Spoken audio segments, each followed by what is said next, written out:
Restez au sec devant votre programme avec Soutumier, couvreur de toiture.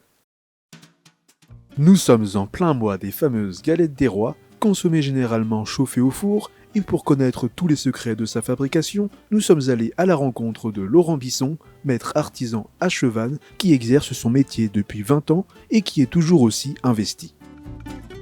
Je suis installé depuis 20 ans à Chevannes, dans ce magnifique village de l'Auxerrois, et avec mon épouse, Laurence. Donc c'est pour ça que nous sommes LLB, Laurence Bisson. Et maintenant, depuis 5 ans, nous avons intégré notre fils, Léo. Donc on pourrait même passer à 3 L, LLLB. J'adorais le dessin, j'adorais travailler mes mains, j'adorais en fait tout ce qui était maquette, tout ce qui était vraiment artistique, et par-dessus tout ce don pour le dessin. Et donc je me suis dit, l'ébénisterie me plairait, mais je suis gourmand et j'aime la pâtisserie. La galette des rois, c'est un moment que j'aime beaucoup. C'est un moment qui vient très vite après les fêtes de Noël et les fêtes de fin d'année. La galette, c'est synonyme pour moi de quelque part repos. C'est reposant, mais reposant pas dans le sens du travail proprement dit, dans le sens de, je dirais, toute la matière cérébrale, toute la réflexion, toute la responsabilité, toute l'ébullition de Noël retombe, et là c'est les galettes. Nous on est vraiment sur la traditionnelle galette ronde, crème frangipane.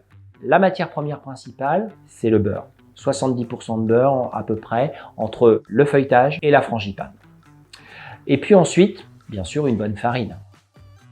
Vous donnez la même matière première à 100 pâtissiers différents et vous lui demandez de faire une galette.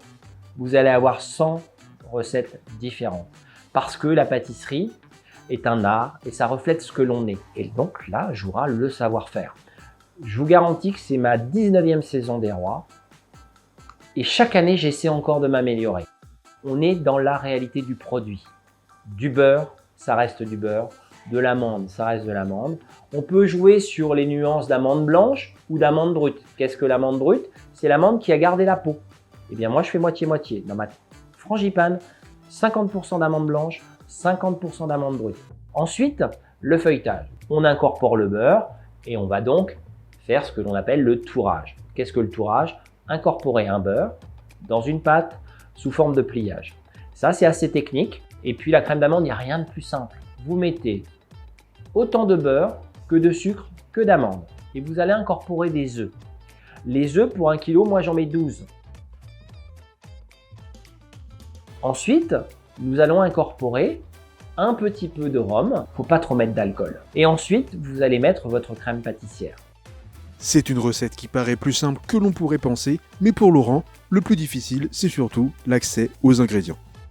Faut pas oublier que tout est devenu luxe aujourd'hui. Le beurre est devenu très cher.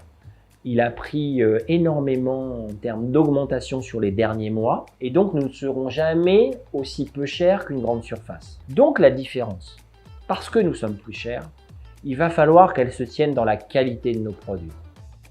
Bien sûr, on ne peut pas parler de galettes des rois sans parler des fèves, et pour Laurent, c'est l'occasion de faire participer des artistes de Chevannes. Il faut bien choisir sa fève. Quelques années encore auparavant, nous avons la chance d'avoir un aquarelliste artiste sur Chevannes, monsieur Roger Hirsch. Je lui ai demandé s'il était d'accord que ces aquarelles portant sur Chevannes soient sur mes fèves. Cette année, ce sont les montres à gousset.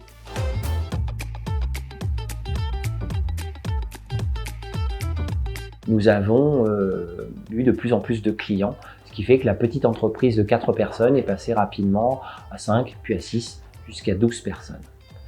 Et ça a été très vite, mais aujourd'hui, voilà, presque 20 ans après, nous avons la fierté d'être toujours là, d'être toujours les boulangers de Chevannes, mais surtout, quand on pense Chevannes, quand on dit Laurent Bisson, eh bien c'est l'apprentissage, la formation, et ça c'est mon fer de lance. Je me bats pour l'apprentissage parce que moi-même, je suis un enfant de l'apprentissage.